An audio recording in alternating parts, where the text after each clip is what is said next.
No? Bago po tayo magsimula, hayaan niyo munang batiin ko. Nandito po sa ating press briefing room ngayon ang walang iba kung hindi ang ating NBI Director, Eric Distor.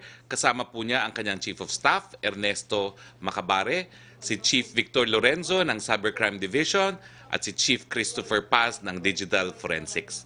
Welcome po sa inyong lahat sa ating press briefing. Balitang IATF po tayo ngayon. Inaprubahan po ng IATF ang IATF Resolution number 96. Ang nakasaad po dito ay ang bagong testing and quarantine protocols. Epektibo po ito ng 1 ng Pebrero, no? Ilang araw mula ngayon.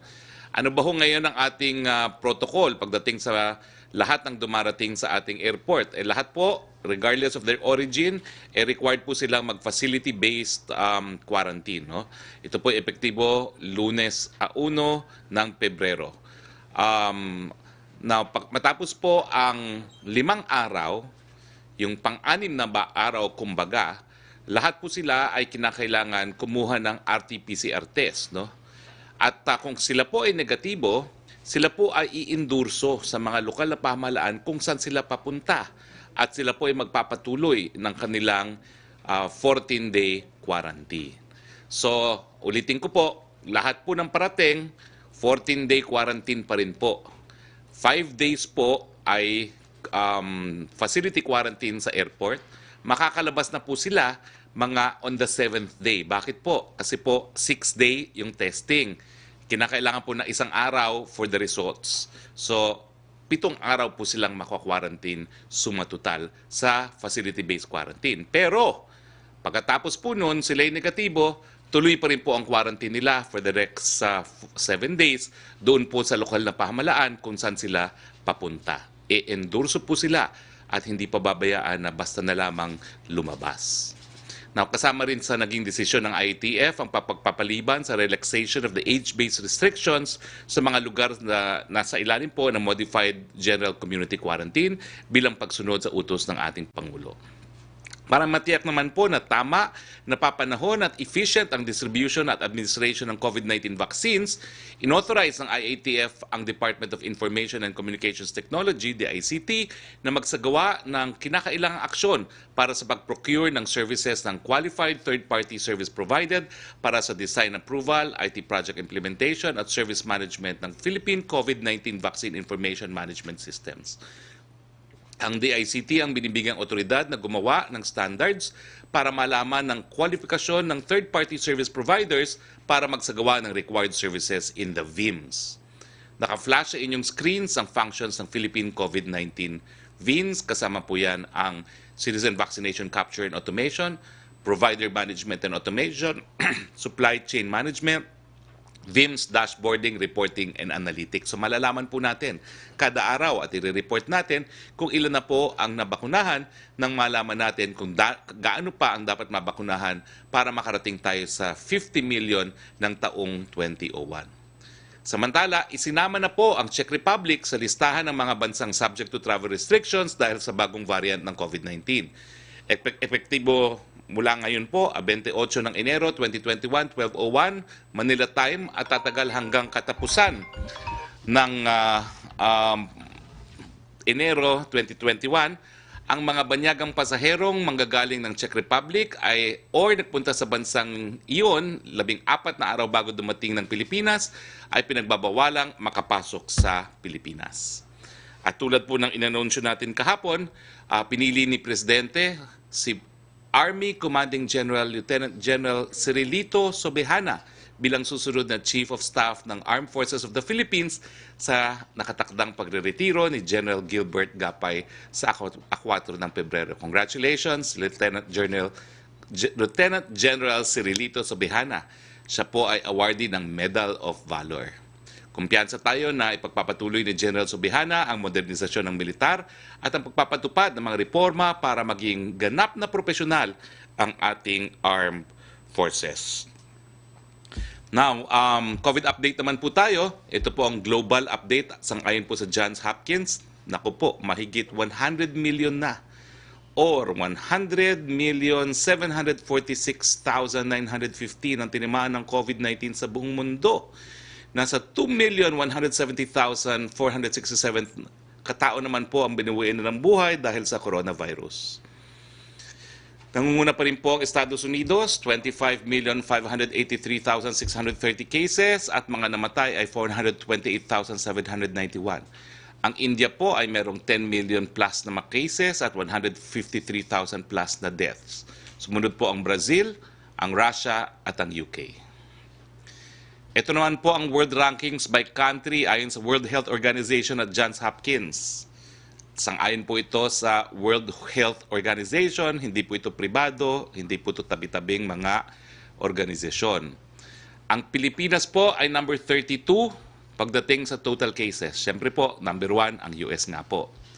Pagdating sa aktibong cases, ang Pilipinas ay number 42. Pagdating sa cases per 1 million, ang Pilipinas ay number 133. Nasa laylayan po tayo, which is good news dahil naaalagaan natin yung mga nagkakasakit. At saka pagdating po ng cases sa fatality rate, 2%, tayo po ay number 73. Laylayan din po. So I think ang mga figures po from the WHO will indicate that we have been managing rather well yung mga COVID cases dito sa Pilipinas. Meron tayong 32,384 na mga aktibong kaso ngayon ayon sa January 27, 2021 datos po ng DOH. Sa mga aktibong mga kaso, 93.8% ay mild at asymptomatic, nasa 2.4% ang severe at 3.4% po ang critical. Nasa 475,542 ang kabuang bilang ng mga gumaling or 91.7% recovery rate. Samantalang malungkot naming binabalita na nasa 10,481 ang binawian ng buhay dahil sa coronavirus. Nakikiramay po kami, 2.02% po ang ating fatality rate. Ito pong slide nito ay nagpapakita ng confirmed COVID-19 cases by adjusted date of onset as of January 27, 2021. Hari nawa magpatuloy po dahil nakikita nyo na bagamat nagkaroon tayo ng pagtaas ng kaso, siguro po ito'y dahil nga sa Pasko, Bagong Taon at translasyon, mukha naman pong bumababa pa muli. Tignan naman po natin ang total COVID-19 bed utilization rate. Umabot po sa moderate risk ang dalawang rehiyon, ang CAR at paabot na rin po ang Region 11 sa moderate risk. Bagamat meron na pong rekomendasyon, no? Isa po sa mga tinitingnan natin para mas mapataas ang quarantine classification ay ang bed utilization rate. Okay? So you can imagine po, bagamat hindi pa natin sinasa publiko ang CAR at ang Region 11, well, dahil nga po halos nasa moderate risk na sila, candidates po yan for escalation ng community quarantine. Pagdating naman po sa healthcare utilization rate as of January 24, 2021, sapat pa rin po ang ating mga kama at ang ating mga ventilators. Kaya na aking nasabi, sa CAR lang naman po at sa Region 11 ay nasa, hindi naman po yung critical, no? Kung hindi, moderate risk na po sila, yellow. Okay, tignan naman po natin ang infographic ng Global Vaccination Campaign. Maliit po to, no? So pasensya na kayo. Nais ko sana mapakitang mas malaki ito, no? Pero ito po yung nagpapakita. Pwede bang i-zoom yan? Pwede ba natin i-zoom o ganyan lang talaga? Nagpapakita pa naman po na hindi po tayo nakukulela. Bagamat hindi pa tayo nagsisimula ng ating pagbabakuna, ang katunayan, kakaunti pa lang pong mga bansa ang nagsisimula. At sa katunayan, dito po sa Asia, parang India pa lang ang merong na-administer na 806,484,000 at napakaliit pa lang po ng porsyento ang kanilang populasyon ang nabakunahan na, 0.06. Ang pinakamataas po talaga ay Israel. Okay? Ang Israel po talaga nandoon sa tuktok pero kakaunti lang din po ang populasyon ng Israel, no? 3,208,198 na po ang kanilang nabakunahan or 35.45% ng kanilang populasyon or per 100 people, no? Ang tama nga po 35%, no? Ang UAE po, well, pagkatapos po ng Israel, ang UAE po ang pinakamataas na porsyento, 2,248,069 na katao or 20.9%. Okay? Otherwise po, halos lahat. Bukod po sa dalawang country nito, ang pinakamataas na po siguro ay 5%, which is the United States, 18,449,288. Pero sila po ay naantala na rin dahil by now, kung di po ako nagkakamali, parang 50 million din rin dapat ang kanilang nabakunahan. No? So hindi naman po tayo nahuhuli at kapareho pa rin po ang balita. Inaasahan nating magsisimula ang ating bakuna sa buwan ng Pebrero. Okay. Pero ito naman po nagpapakita, itong slide na ito nagpapakita kung nasaan nanggagaling, ano yung mga brands na ginagamit. Ang pinaka-use brand pa rin po ay Pfizer, dahil ang Pfizer po ay nag-administer na ng 35,148 doses. Meron po siyang 63.8% market share. Ito po sa Israel, sa Amerika, sa UK, sa Canada at sa EU. Pero kung mapapansin nyo po, 3 Chinese vaccines ang sumunod. Sinopharm, Sinovac, at Casino Bio. And cumulatively, ang kanilang naging market share ay 23, halos 33% po ng lahat ng mga nabakuna na sa buong daigdig.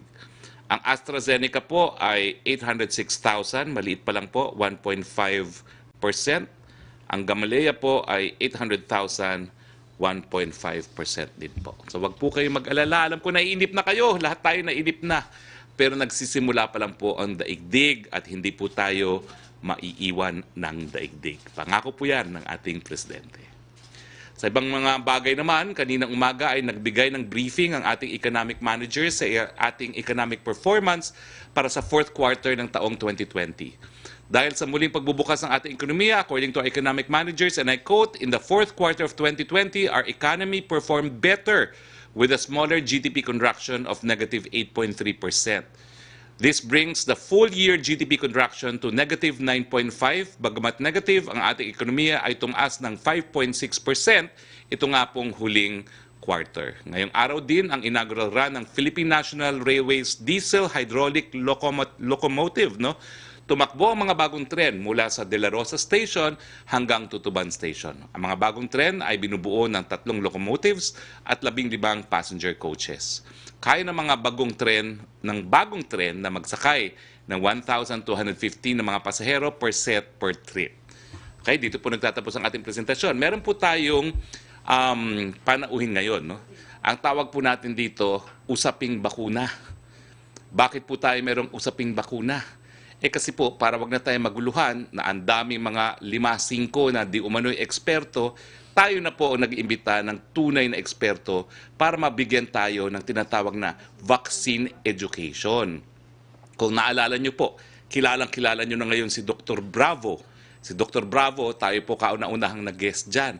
Ang feeling ko nga, mas magaling pa si Dr. Bravo kaysa kay Dr. Fauci. Made in the Philippines kasi. Dr. Solante, nako, humahabol po yan kay Fauci. Parang kapantay niya si Fauci. Ngayon po, meron naman tayong bagong eksperto. Siya po ay walang iba kundi si Professor Charles Yu, isang doktor, merong Master of Science, meron po siyang diplomate, at iba pang mga qualifications. Sir, pasensya na po pero alam niyo po, I will do an exercise that I have not done in the past. Siya po ay president ng Philippine.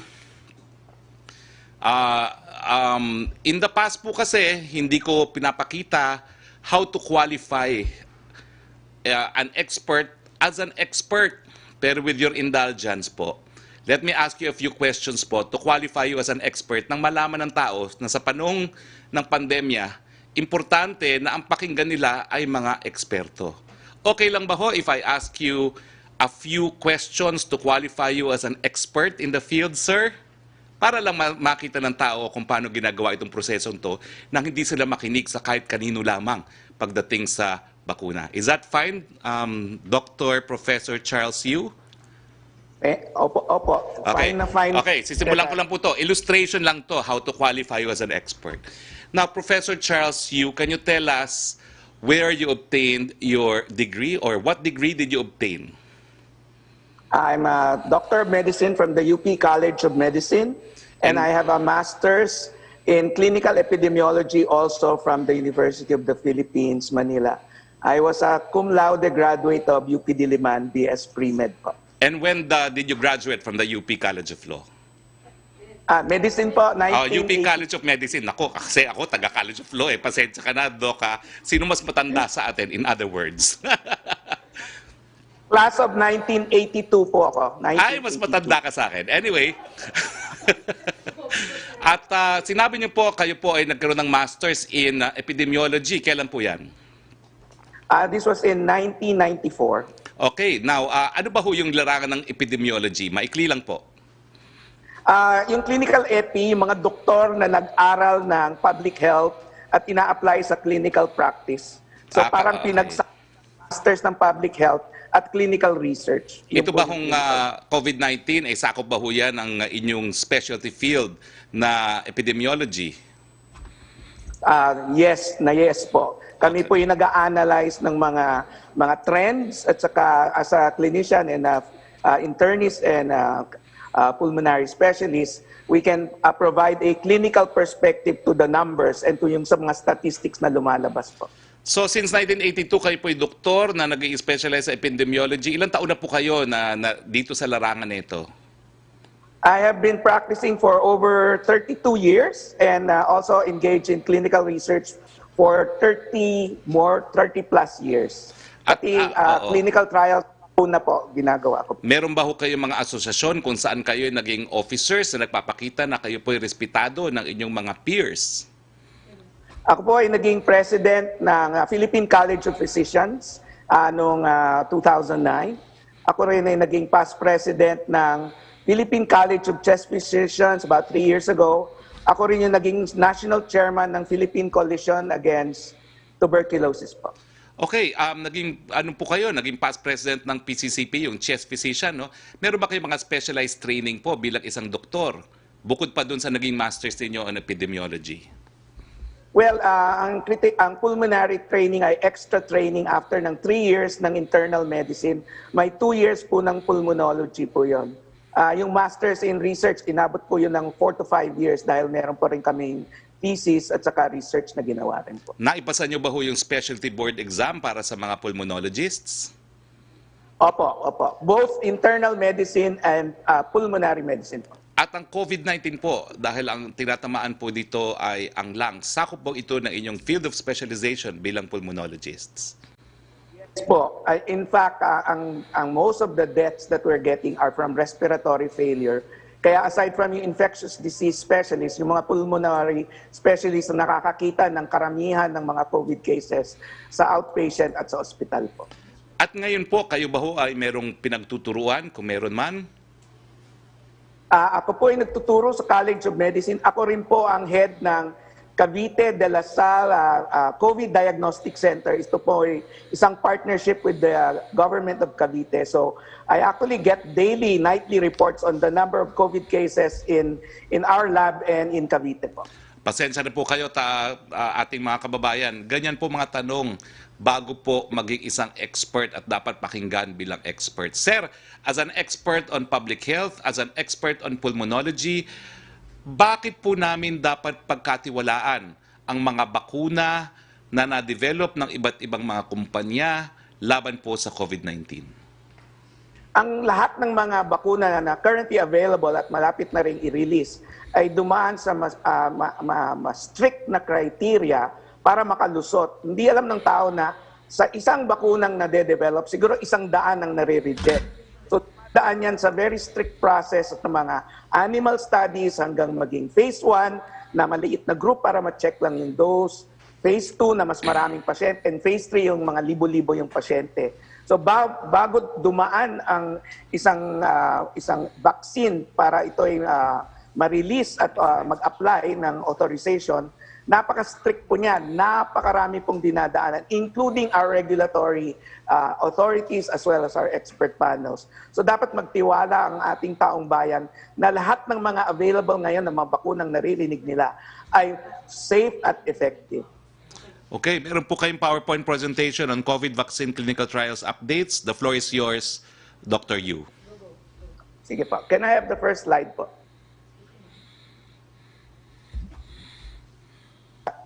Can I have the first slide po? Okay na po. Nandyan po ang first slide.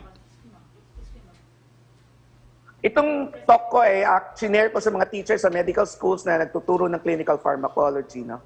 So, dito ay pinapakita yung statistics mula sa Amerika noong 2019. So, makikita nyo, may mga measles dun sa taas. Pero ang maganda ay yung naka-mark na green sa last column. Kung gaano kalaki ang na-eradicate ng paggamit ng bakuna, halimbawa sa measles hanggang sa polio, at how effective siya para matalo ang itong mga sakit na to. So hanggang polio, 100%, measles, 99%, yung pertussis ay ang pinakabababa, 92%, pero napakataas pa rin yan. Importante ito dahil yung measles napakahawa. Next slide po. Ito naman ang slide sa buong mundo at yung coverage ng mga bakuna, lalo na sa mga bata. At nakikita nyo ang title ng slide ay Ang Tagumpay ng Mundo sa Pagdaan ng Bakuna. In fact, lagi kong sinishare sa mga interview na dalawa lang ang bagay sa field ng public health at human history na nakapagbago at nakasave ng daang-daang milyon, if not billions of people. Ito ay safe drinking water at yung bakuna. The vaccine has been our greatest human triumph in defeating a lot of illnesses. Next slide po. Pero, ang pag-discover ng vaccine ni Edward Jenner noong 1796 laban sa smallpox ay kasing tanda ng discovery ng vaccine ay ang mga kritiko ng vaccine. Ito yung tinatawag nating vaccine hesitancy o yung parlance na mga nasa social media, yung anti-vaxxers. Itong cartoon na to ay lumabas 5 years after inintroduce ni Jenner yung bakuna sa smallpox na ginawa from a cowpox. At tingnan nyo na lang doon sa cartoon, ang takot na takot sila, magmumukha daw silang baka kapag in-injectionan sila. This picture just shows na the fear of vaccines is as old as vaccines themselves. Next slide po. So, ang ating bansa, noon napakataas ng confidence sa vaccine. Noong 2015, gumawa ang study ng London School of Tropical Medicine at tinanong nila kung gusto nilang magpabakuna, 93%.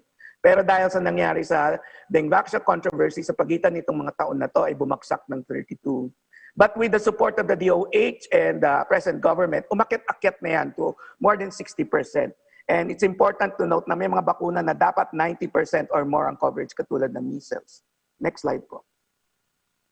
Ito siguro, alam na ng mga friends natin sa media, ito yung latest na Pulse Asia, na nung nationwide ay 47% ang parang nag-hesitate na mabakunahan at 32% lang ang parang gusto. Pero meron ding 21%. Isang reason po kaya ako in-accept tong invitasyon ay to convince yung mga nagda-doubt na kailangan tayo, we are all in this together. Next slide. So, paano po tumatalab ang bakuna? Simply put, ang bakuna ay nagwo-work sa ganitong paraan. Mag-i-inject kami ng isang bahagi ng virus. Either siya ay patay na virus, pinahinang virus, or nag-create sila ng bagong virus katulad ng mRNA. Pero at yung iba naman ay yung tinatawag nilang parte lang. Yung sa COVID, di ba, may matutulis. Yun yung tinatawag nilang spike protein. So yung ibang mga second generation bakuna sa spike protein sila tumitira. So ang konsepto ay mag-introduce ka ng maliit, pinakamababang dose ng particle ng virus, magre-react, o ang mga sundalo natin magre-react dito sa parang foreigner na to. At pag nagkaroon na siya ng reaction na maganda, pag nagkaroon ka ng exposure sa tunay na COVID, ay malalabanan mo na siya at matatalo mo na siya. Next slide po. So, madalas nakikita natin yung pinipaliwanag yung herd immunity. Pero karamihan ng mga tao hindi naintindihan na pag sinabi mong herd immunity, hindi yung mga binakunahan ang gusto mong proteksyonan. So sa kaso ng COVID-19, ine-estimate na dapat 60 to 70% ng ating populasyon ay dapat mabakunahan. Pag nabakunahan mo ang 60 to 70%, maproproteksyonan mo na ngayon yung 30 to 40% na hindi nabakunahan. Yun yung konsepto ng herd immunity para maproteksyonan mo yung hindi nabakunahan. Ngayon, paano ngayon yung kung ang laki-laki ng populasyon ay ayaw magpabakuna, hindi magwo-work yung herd immunity. At siguro at this point, gusto ko ring i-share na yung issue na personal right ko na wag magpabakuna. I know the government is not forcing us to vaccinate, pero if I may appeal ganito, yung personal right natin na wag magpabakuna, or gaya sa akin, TB expert din ako, kung ayaw mo magpagamot, okay lang yon kung hindi ka mga hawa ng mga nasa paligid mo, mga loved ones mo, mga community mo, yung bansa mo. So that personal right to not afford or not to get a vaccine is trumped by the greater good.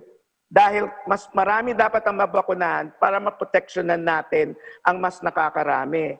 So kahit hesitant ka, isipin mo na lang, hindi lang ito para sa iyo. Ito ay para sa mga minamahal mo. Ito ay para bumalik tayo sa normal na matagal na nating namimiss. Para makita natin yung mga lolo-lola natin, mga dati nating kamag-anak, pwede na tayo uling mamasyal, manood ng pelikula, mag-travel. Kung gusto nating bumalik sa normal kaagad-agad, then we must all support mass vaccination. At lahat ng mga available na vaccines ay safe. Milyon-milyon na ang mga na-inject. Mabibilang mo lang sa daliri yung mga nagkaroon ng side effect. Expected po yun. I think the next slide, my last slide. Sige po. So, ang herd immunity ay mangyayari lamang kung mag-i-inject tayo ng mas maraming tao. At tandaan nyo, marami sa mga iniikot dyan na mga COVID, asymptomatic. Pwede rin sila manghawa. So, huwag nating hintayin na lumaki ang populasyon ng mga hindi rin masyadong alam ng mga tao na yung mga nagka-COVID na, pwedeng nag-contribute rin sila sa herd immunity. Kaya lang hindi clear ang science dyan kasi may maraming nagsasabi na after several months, bumababa na ang immunity. Kaya kahit sa abroad, sa US at sa UK at sa Europe, binabakunahan uli nila yung mga nagka-COVID na. Pero as I said, hindi yan clear sa mga pananaliksik. So if I may end my last slides, Harry, I'm willing to share these slides. There's a lot more to these slides which was shared, including yung mga types of virus. Wag niyo na lang pasin yung price. Meron ako isang table na price kasi hindi updated yung price na yan kasi mostly nakuha namin sa social media. So thank you for the invitation. Gusto ko lang pong sabihin sa ating mga kababayan at sa ating media partners, we need to get our act together. Hindi magwo-work kahit our government is trying so hard to secure all the vaccines at gawin mo siyang libre. Ganun ang experience namin sa TB. Kahit libre ang gamot sa tuberculosis, kailangan i-convince natin na pumunta yung mga tao. Kailangan natin i-assure na ang mga bakuna ay safe. Kaya nga kaming mga doktor ang unang nagvo-volunteer magpabakuna para ma-show na ito ay safe at dapat lahat tayo ay let's do this for the greater good and for the progress of our country. Maraming salamat, Professor Dr. Charles Yu. Sir, meron lang po akong dalawang tanong, no? Kasi nga po, maraming pinupolitika yung bakuna. Sinasabi nila, wag daw o matakot doon sa Chinese vaccines na gumagamit ng inactivated. Pakilinaw nga ho, no? Ano ba itong inactivated at bakit dapat pagkatiwalaan yung inactivated vaccines na gawa po ng bansang China? Okay, so first let me introduce that I'm part of a group including Lulu Bravo, Edsel Salvania, Mengita Padilla, Dr. S.P. Cabral, Jean Solante. So, mga tunang eksperto po. Yeah, the attenuated vaccine are the oldest vaccines. 200 na ang 200 years ng history niyan. Siya na ang may pinakamaraming experience ang mga scientifico at saka mga researchers at saka mga clinicians. So theoretically siya yung safest kasi matagal na yang ginagamit. Ang danger lang dyan kung yung mga mutant ay baka mas less effective siya. Pero kung i-compare mo siya dun sa newer generation, mas may track record na yan for safety. So dapat hindi sila matakot, particularly for some of the first ones that came out. Yung mga messenger RNAs also seems to show a safety profile. All I can say is, safety-wise, mukhang okay silang lahat.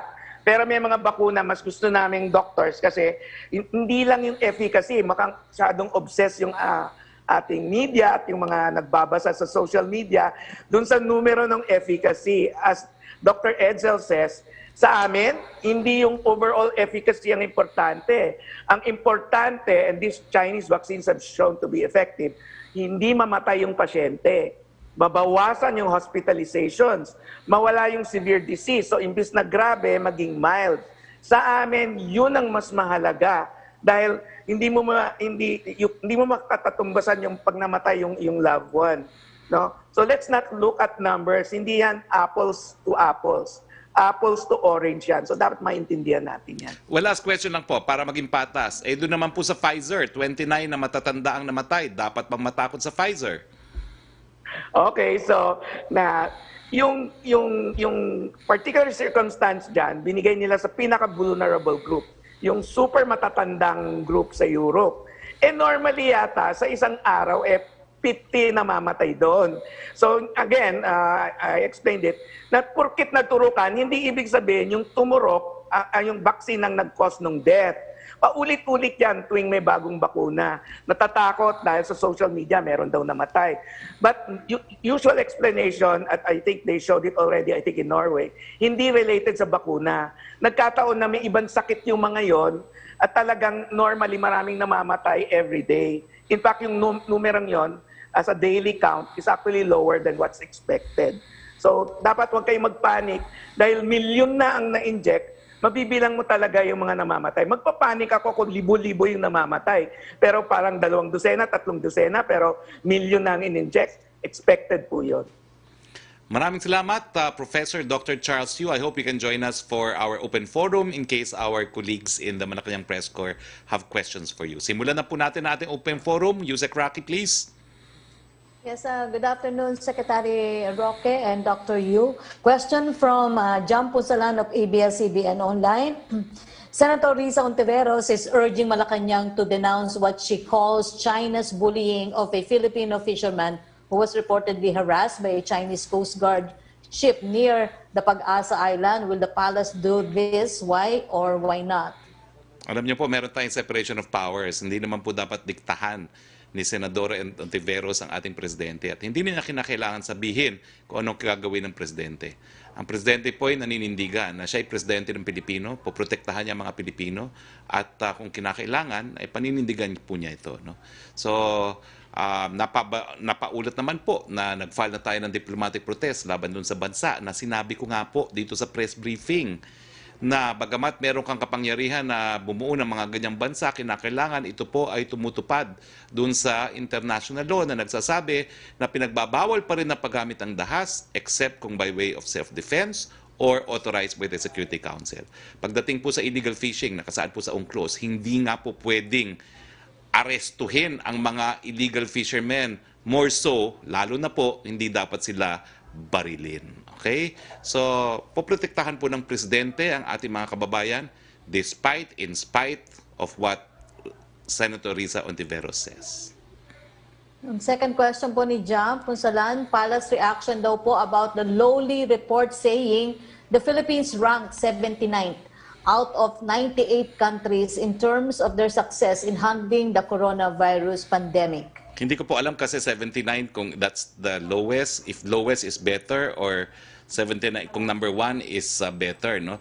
Pero sa akin po, hindi ko pa nakikita yan, hindi ko po alam kung ano yung lowly. Ang pinagtitiwalaan ko po, WHO. Ang sabi po ng WHO, active cases, number 32 in the world. Ang total cases, number 32 in the world. Yan po ay dati 18, pero yun nga po, tahimik ang lahat. No? Hindi naman pinapansin na napakalaki na improvement natin sa total cases. Sa active cases, mas mahusay po tayo, mas mababa ang ranking natin at ayaw po natin maging top-notcher dahil ang top-notcher dyan, Estados Unidos. Number 42. Sa cases per 1 million, ito po yung objective way of looking at it. No? Laylayan po tayo, which is a reason to celebrate. 133 ang ating ranking at ang ating case fatality rate, which is, I think, the most important, napapababa natin ang mga namamatay. Laylayan din po tayo, number 73 lamang tayo sa buong daigdig. Yan po ang aking mas pinaniniwalaan. Thank you, Secretary. Yes, thank you, Yusek. Punta naman tayo kay Mela Lesmores, please. PTV4. Good afternoon, Secretary Roque. Good afternoon din po kay Dr. Charles na ating guest. On IATF policies lang, Secretary Roque, just to remind the public, ano-ano po ba yung mga aktibidad na pinapayagan sa ating bansa at hanggang ilan yung maaaring magtipon-tipon under GCQ areas and under MGCQ areas po? Okay, paulit-ulit po natin sinasabi dyan, wala pong mass gatherings sa GCQ. Hanggang 10 lang po ang po pwedeng magtipon sa GCQ. Sa mga restaurants, hanggang 70% po ang capacity, pero restaurants po yan. Wala pong public gathering sa GCQ. Sa MGCQ po, ang rule po dyan is hanggang 50% capacity po ang gatherings, no? Kaya nga po, yan ang pinaka-importanting diferensya sa MGCQ at saka sa GCQ. No mass gatherings in GCQ, pero meron pong maximum capacity pagdating sa MGCQ. Opo. Thank you, Secretary Roque. Para lang din po alam ng ating mga kababayan, for personal events like birthday, wedding, binyag, gender reveal, hanggang ilang tao po ba yung pwede? And the reason I'm asking is, may ilang kababayan po kasi tayong nalulungkot na parang tila pag mayaman, pwede, pag mahirap, hindi. Kasi ibang personalities daw po nag-upload pa ng vlogs and photos na tila ipinagmamalaki pa na nagagawa nito. Ano po ang masasabi dito ng palasyo? Well, pansinin din po natin kung saan yung pagtitipon. Kung sa lugar na GCQ, bawal po talaga ang in excess of 10. Pero sa MGCQ, hanggang 50%. Kung sa restaurant nga po, pwedeng mag 70%. No? Pero dapat merong social distancing. So una-una yung tanungin, wag muna kayong mag-react. Saan ba yung lugar na yan? Bawal ba ang mass gathering o pwede ang limited mass gathering? Pagkatapos po, pansinin ninyo, meron bang social distancing? Tapos pansinin ninyo, meron bang mask, hugas at iwas? At lahat naman po ng ating mga pinatutupad na quarantine rules, lahat po yan ay pinatutupad sa lahat. No? Kaya nga lang po, importante tignan saan nangyari. Dahil sa GCQ, bawal. Sa MGCQ, limited. Okay? Mela, happy? Walang audio, Mela. Wala kang audio. Opo, sir, panguling question.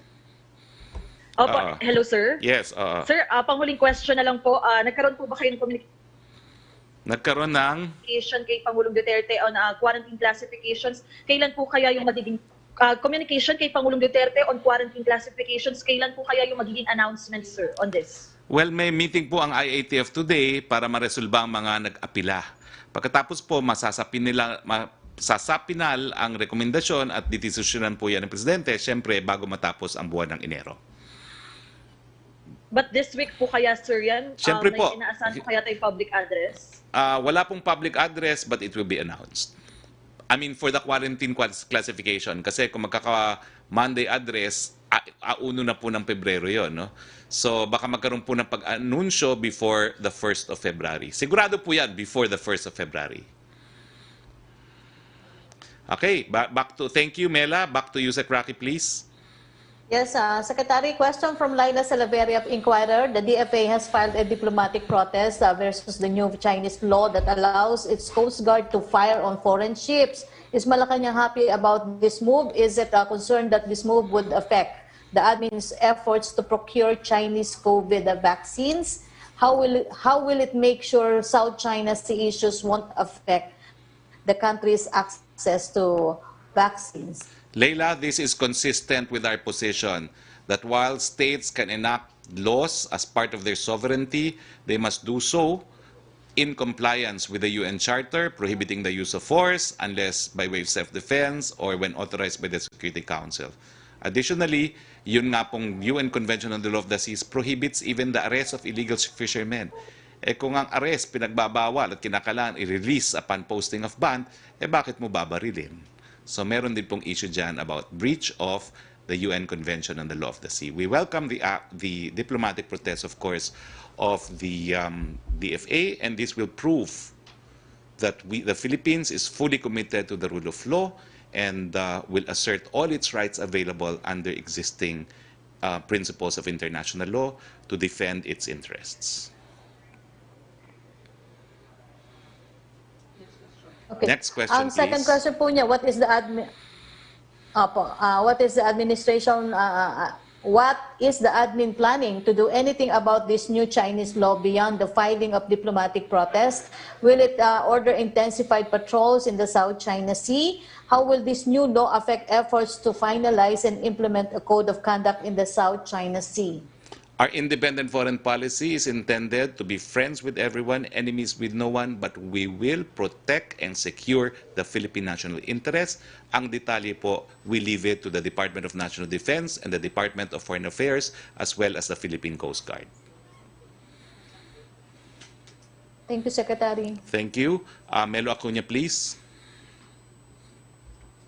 Good afternoon, Mr. Secretary. Nabanggit po ni U.S. Secretary of State Anthony Blinken na nakausap na niya si Foreign Secretary Teddy Locsin Jr. at ipagpapatuloy ang magandang relasyon ng Amerika at Pilipinas. Nakapag-ulat na po kaya si Secretary Locsin sa detalles nito kay Pangulong Rodrigo Duterte? No information po ako as of now. But I defer to Secretary Locsin to make public the details of their conversation. Thank Okay, nawawala na naman po. Philippine. Nako. Kita. Melo, wait. Yeah. Choppy ka, although, Secretary. again, last time lang tayo nag-report on the telecoms, nawawala na naman tayo. Anyway, go ahead please. Your next question, di ko narinig dahil choppy. Yeah. I hope okay na. Mahalaga yung kontribusyon ng mga Pilipino sa ibang bansa. Meron po kaya balak ang ating pamahalaan na padalhan din sila ng bakuna sa kanilang bansang kinalalagyan upang ligtas? Ang plano po natin sa ngayon ay yung mga Pilipino nasa Pilipinas, no? Pero wag naman po tayo mag-alala, no? Dahil ang alam ko po yung iba't ibang bansa binabakunahan ng lahat lang naman.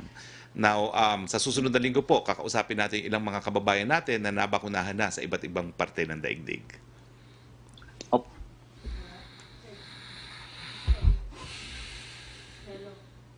Melo. Virgilio David ng Melo, nabanggit wala. po nila na napagkasunduan ng mga obispo. Yes. Go ahead. Napag-usanda ng obispo. Okay. Na magbukas ng kanilang mga simbahan at iba pang pasilidad para magamit sa pagbabakuna.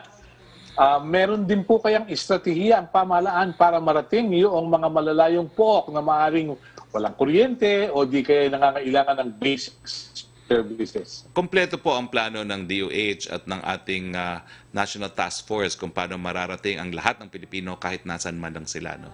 In fact, yung kakatapos ko lang ng trip to Palawan, ang sabi nga ni Governor Alvarez, no, at alam niyo naman ang Palawan ay archipelago, napakadaming katutubo, 1 buwan lang daw ang kailangan niya, mababakunahan niya lahat ng kanyang mga constituents dyan sa Palawan.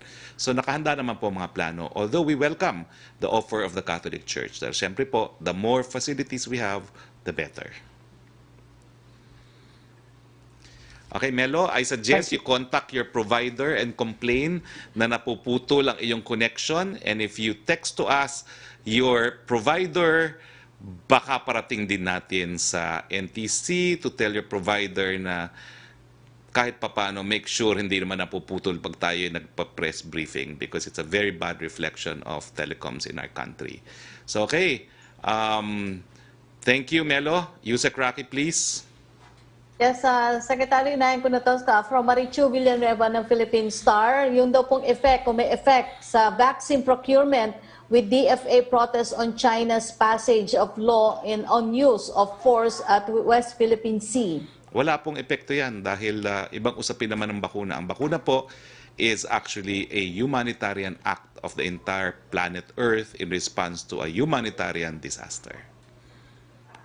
Question from JP Soriano of GMA7, is Malacanang aware of the presence daw po ng Chinese vessel Jia Jiang that has been apparently and allegedly violating our EEZ for years according to the DFA Maritime Affairs Office? If so, can you share to the public the actions being taken or been taken? Will this be referred to SND? If the question is if I am aware, I am not. So I will refer the matter to the Secretary of National Defense. Thank you, Secretary. Thank you. Yusek, punta tayo kay Trisha Tirada, please. Hi, good afternoon, Spokes. Spokes, there's this organization, Investigate PH, an affiliate of the Human Rights Council, that's planning to submit their report to the UN, HCR, and hoping also to present their analysis and compilation of their reports to the ICC and other parliaments in the Europe. But basically, what they're saying in summary is that the Philippines is experiencing a state-sanctioned crime against its people. How do you wish to respond to this, and how does Malacanang want to maybe do something about it before it reaches these panels? Ay, consistent po ang posisyon natin. Gumagana po ang ating sistemang legal. If they have complaints, they can file before the prosecutor's office if they already have the evidence. Kung wala, mag-file sila sa pulisya o sa NBI.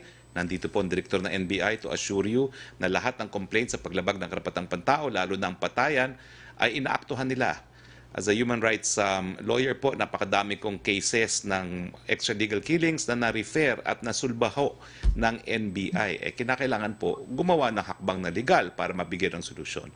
So hindi po kami nababahala dyan dahil ang obligasyon po ng mga bansa pagdating sa karapatan pang tao ay siguraduhin na magkaroon po ng remedyo mga biktima doon sa sarili niya mga institusyon na gumagana.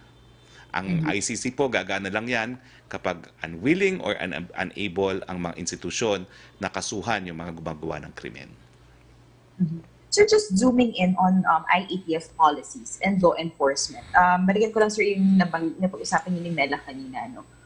Because of that, of course, the controversial parties that happened recently, specifically, many people slammed how the rich and the powerful are treated versus since ordinary people are committing violations about how they're treated. So with all things considered, sir, like for example, the quarantine classification in the area, the venue, this is not the first time, sir, that this happened or parang nakumpara nga yung treatment. What does this say or these incidents say about how the government exercises its power over the rich and the poor? And ano po ba, sir, yung blanket directive in terms of law enforcement? Particularly kasi, sir, tinitignan din dito yung nangyari po na pagtrato doon sa nagbebenta na ang daming nag-attack sa kanya, the poor guy, na sinira pa yung gamit niya sa pagbebenta. Again, ulitin ko po always distinguish between GCQ, bawal, MGCQ, allowed na limited gatherings. Okay? Pangalawa po, pagdating sa pagpapatupad ng protocols, wala po tayong kinikilala. Mayaman, mahirap, babae, lalaki, kung anumang kasarinlan. Kinakailangan po yan ipatupad. At itong controversial na insidente naman, ayaw nyo naman sabihin doon sa Baguio, nangako naman po ang ating kalihim ng mayor ng aking syudad na aaktuhan po itong mga nangyari rito. Humingi na po siya ng abiso na nagkaroon nga po ng lapses at ang sabi ko niya, pati sarili niyang misis, pwede niyang imposa ng fine. So hayaan na po natin na umusad ang proseso. Buo po ang tiwala ni Presidente kay Mayor Magalong, buo po ang kanyang respeto kay Mayor Magalong, and when he says that the law will be implemented, we trust that Mayor Magalong will implement the law. Sir, just the EO on price cap or price ceiling po doon sa pork and the chicken products, napirmahan na po ba ng Pangulo? It's, I think, forthcoming, pero hindi ko pa po nakikita yung pirmadong EO itself. And as you know, the consistent policy of our office is pag hindi pa pirmadong papel, we don't go public with it. Alright, thank you, folks. Thank you very much, Trish. Punta tayo kay Yusek Roque, please. Yes, sir. Secretary, question from Eileen Talipi of Abante Tonight. Maraming celebrities ang hindi sumunod sa IATF guidelines kaugnay sa quarantine protocols. Wala bang planong IATF na magtakda daw po ng mas mabigat na parusa o kaya mas malaking multa para mabigyan ng leksyon ang mga hindi sumusunod sa basic health protocols gaya ng ginagawa ng ibang bansa sa Asia?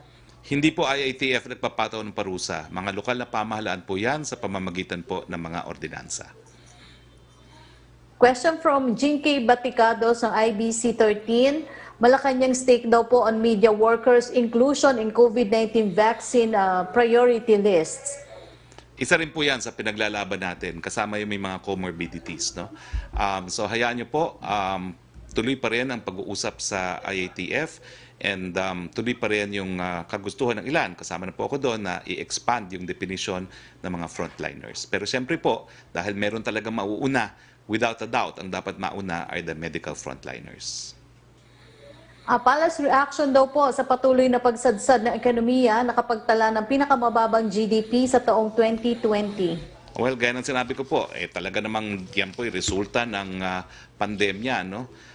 Bago po tayo tinamaan ng pandemya, mula po nung nagsimula ang administrasyon ni Presidente noong 2016 hanggang 2018, consistent po tayo. 6% plus ang ating growth. We were the darling economy of Southeast Asia, if not Asia. Kaya nga lang, gaya ng buong daigdig, sumadsad dahil sa COVID. Pero mabuting balita po, bagamat nasa negative territory pa rin tayo, nag-improve po ang ating ekonomiya from 16.9 at the height of our lockdown, naging 11.3 at ngayong last quarter po ay negative 8.3, an improvement of about 5% clearly. No? So, nagagalak po tayo na kahit papano dahil sa pagbubukas ng ekonomiya, unti-unti pong nag-i-improve ang ating ekonomiya. Pero mga kaibigan, nakikita natin na hindi pa po sapat ang pagbubukas para tayo ay bumalik sa normal, para mapigil ang kagutuman sa Pilipinas. Kaya pa po natin magbukas, mask, hugas, iwas. Kahit new variant pa po yan, mas paiintingin lang natin ang mask, hugas, iwas. Dahil nakikita nyo, pag hindi binuksan ng ekonomiya, marami talagang magugutom at mamamatay kung hindi dahil sa COVID, dahil nga po sa kagutuman. Opo. A question from Kyle Atienza ng Business World. Ang tanong po niya, Bayan Muna Representative Carlos Zarate earlier said that the national government and LGUs can buy the produce of farmers, then sell them to consumers at a subsidized rate similar to what was done during the early stages of the lockdown last year. Would the President consider providing temporary subsidy to consumers amid high prices of goods such as pork and chicken? Tuloy-tuloy naman po yung programa ng kadiwa ng gobyerno, no, kung saan gobyerno na nagbebenta. Nang sa ganun nga po ay mas mapababa ang presyo, hindi na tutubuan ng mga traders. So bukod pa po dyan, yan na nga po, nakahanda na yung price control na i-impose natin doon sa mga produktong napakataas. At nandyan na rin po yung patuloy na pag-angkat natin ng baboy, ng manok mula Visayas, Mindanao, at mula po sa mga lugar na wala pong ASF. Ang problema po talaga natin, ASF, pagdating po dyan sa baboy. No? At naging problema rin natin talaga na yung sunod-sunod na bagyo. So wag po kayo mag-alala, si Secretary Dar naman po ay dalubhasa din sa larangan ng agricultural economics at gagawin po niya ang dapat gawin para mapababa ang mga presyo ng bilihin. Question pa rin po mula kay Kylie Atienza. Now that the country has seen a surge in food prices, do you think it's high time that the palace support a third stimulus or certify as urgent the proposed measures in Congress calling for a Bayanihan 3? Do we have enough in reserve? Ang ating stimulus package po ang tawag 2021 budget. Nakapaloob po dyan ang mahigit 1 trilyon sa build na magbibigay po ng milyong-milyong trabaho sa ating mga kababayan. Sa ngayon po, gagamitin po natin bilang stimulus ang ating budget. Tignan po natin kung hindi ito maging epektibo at kung hindi naman po, doon po tayo magkakaroon ng Bayanihan 3. Okay, maraming salamat, Yusek. Punta naman tayo kay Joseph Morong, please. Yes, sir. Good afternoon. Sir, yung sa AstraZeneca, the FDA announced that it has granted the EUA for AstraZeneca. Question ko, sir, is what does it mean in terms of our vaccination program? How many LGUs have so far negotiated to use AstraZeneca and the schedule for the first deliveries of Astra? Ibig sabihin po niyan, pagdating ng Pfizer, pagdating ng AstraZeneca, pwede na pong gamitin. Wala na pong hadlang para gamitin. As far as I know, nung nagpirmahan po kami sa RFM, 37 LGUs have contracted to buy AstraZeneca. At bukod pa dyan, meron din commitment ang COVAX facility na magbigay sa atin ng Pfizer at ng AstraZeneca. Sa ngayon po, wala pa talagang figure na maisasabi ko. No? May mga binanggit si Secretary Galvez na hanggang 1 milyon ang parating na bakuna natin, pero hindi ko po masasabi ano ang Astra, ano ang Pfizer, at ano ang Sinovac. The earliest delivery, sir, would we know? Definitely po in February. So hindi pa po tayo makasabi kung when Astra and Pfizer will come from COVAX, but we expect it will come ahead of Sinovac, lalo na ngayong may EUA na po ang kapareho ng Astra at saka ang Pfizer. Meaning, sir, yung February schedule ng COVAX, it could be either Pfizer or AstraZeneca, no? Yes po. Okay. Sir, yung sa community quarantine, well, mga narinig na namin from different mayors yung kanilang CQ for next month, but you won't confirm kung yun because it's subject to appeal. Now, are we going to make the announcement tomorrow, Friday, last day of the week, or the weekend? Tapos you mentioned, sir, meron bang mga areas that are candidates for MECQ? Ito po ba yung dalawang region, CAR and Region 11?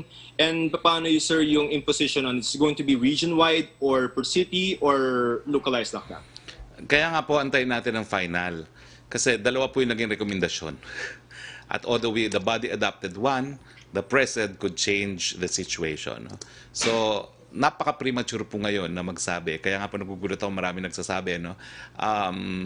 There's been precedents already where the president did not go with the recommendations of the IATF. So, antayin na lang po natin. Bagamat, notice has been given to yung mga iba't ibang mga LGUs dahil kinakailangan naman po silang maghanda. So, wag po kayo mag-alala, maski hindi pa nasa sa publiko kung ano yung quarantines na yan, alam na po ng mga lokal na pamahalaan kung anong dapat gawin. Okay. Dalawang recommendation, what are these and for what? For what cities? Kaya nga po recommendations yun eh. Antayin na lang natin kung ano decision ng presidente. Sige. Tapos sir, yung mga bishops, just an additional question, they're offering to have themselves vaccinated in public. What do you think of this? And sabi ni Secretary Roque yesterday, the president still might change his mind about being vaccinated in public. Alam niyo po ngayon ang problema is we all want to boost vaccine confidence, but I think the way to do it is through education, which is what we do. Magreklamo na po ang lahat ng membro ng Malacanang Press Corps, pero mula po ngayon, palaging meron kaming eksperto na magsasabi at mag-educate sa ating publiko tungkol sa bakuna. No? Pero sa tingin ko, yung mga turok-turok in public, depende pa rin po yan dahil ang importante naman, manguna yung ating nasa prioridad. Sa tingin ko naman, pag nakita nila ang mga doktor, ang mga nurses ay nagpapabakuna, pagkakatiwalaan ng taong bayan naman yan. Of course, kasi mga celebrities, mga pare, bakunaan, mas importante pa rin na makita nila yung nakakaintindi ng bakuna na unang nababakunahan. So susundin natin in the end kung ano po yung order of priorities natin. So as far as the offer of having themselves vaccinated in public, the bishops, what do you think? Well, if I know it's well-meaning, pero I will leave the matter po to the NTF at ang sabi ko nga po, unahin natin yung order of priorities natin, medical health workers. Okay, sir, last na lang. Sir, yung kay Mayor Magalang, he's the tracing czar, no? He's part of the NTF, and yet he attended the party in Baguio. Wala ba, sir, liability doon si Mayor Magalang? Well, alam mo, personal Given that you said that there are liability is, violations. you know, the personal liability depends. Kung meron siyang personal na ginawa, mere attendance is not actionable. Siya ba'y nag-observe ng social distancing? Siya ba'y nakamask? So kung gano'n naman, wala siyang liability, no? Pero ang importante po, sinabi na niya, there were lapses, at sinabi na nga po niya na the Vice Mayor is investigating, obviously, kasi involved siya dun sa insidente yan. Antayin na lang natin po ang mga hakbang na gagawin. Pero sir, what does it say? I mean, yung mga nagpapatupad ng mga rules, can you say they are flaunting the rules? I cannot come up to any conclusion kasi hindi ko alam kung nagkaroon ng personal breach si Mayor Magalong. I have not seen him in any photo indicating that he did not observe social distancing or he was not wearing a mask. So he personally may not have liability, but he has said that there were lapses. No? And ang sabi nga niya, tao lang po. So I leave it at that, confident that the matter will be investigated. Okay, sir. Thank you for your time, sir. Thank you very much, Joseph. Punta tayo kay Yusek Roque, please. From Tina Mendez of Philippine Star for Dr. Charles Yu. Ang pagpapaturok po ba ng anti-pneumonia vaccine ay nakakatulong sa paglesa ng impact ng COVID-19 sa health condition ng isang tao kung mag-positive siya sa COVID-19? Siguro may no clear answer to that. Ang anti-pneumonia, lalo na yung invasive pneumococcal, yung lifetime na nagpo-protect sa deadly na pneumonia, will help kasi karamihan ng mga ibang COVID na namamatay, hindi dahil sa virus namatay, kung hindi nagkaroon ng complicating bacterial pneumonia. So kung nagkaroon ka ng injection ng lifetime na pneumonia, ay maaring makatulong yon para mag-boost ng immunity mo. Pero itong mga pneumonias are bacterial vaccines. So, kasi naririnig kami na, magpabakuna ka na rin kasi makakatulong to para pag nagka-COVID ka, makakaiwas ng complication. That is partly true.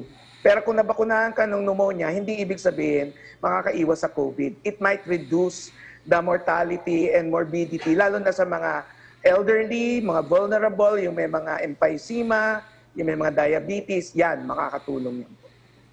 Thank you, Dr. Charles. For Secretary Roque, yung tanong po ni Kit Kalayag na Manila Times about diplomatic protest, nasagot niyo na po against China. From Tina Mendez of Philippine Star, may we know why the top NBI officials are in his office or PCOO? Are there matters that the NBI is investigating in Malacanang or at the office of the presidential spokesperson? Sa akin na lang po yun. Okay, Secretary. From Sam Medanilia, when does the government expect to start registering again a positive GDP growth? Well, inaasahan po natin next year, kung patuloy po ang pagbubukas nating ekonomiya, ang estimate po ng ating mga economic planners ay magiging positibo tayo at hindi lang po yan. Baka tayo makabalik dun sa ating consistent 6% per annum growth, no, bago po tayo putaktahin itong COVID-19. No? Ang inaasahan po natin, pagdating po ng next year ay nasa 6% po ang ating possible growth ng 2021 at posibleng mas mataas pa po pagdating ng 2022.